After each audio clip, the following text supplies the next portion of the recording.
Ne üçün bugün adamlar namaz okuğuna moyun berбейт, moyun jar berбейт, kelбейт? Себеби nafsı semirip ketken.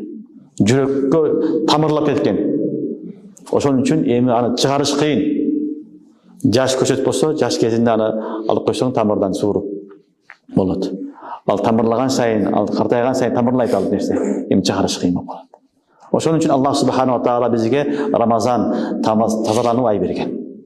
Тазаланып ал, айюхал инсан, тазалан дейт. Тазалан, нафсың менен күрөш, ахиретиңди эсте, ахиретиңди кор деп Алла берген. Ошон үчүн Алла таалам халал болгон рызыкларды дагы жеген ичкенден тыюу салган. Кечке чейин өзүңдү ашка коюп тур деп.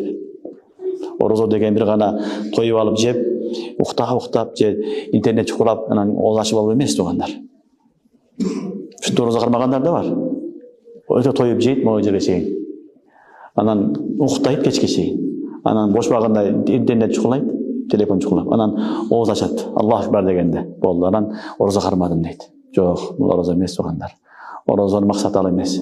Ошон үчүн баягыдай жаныбардай, хайвандай жей берсен, азыраак жеген үрөбөйлүк, бир аз нафска машакат болсун.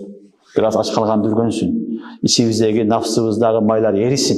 Бир аз эрип, ач калгандын кадырын берип, нафс менен күрөшүп жеңил болот.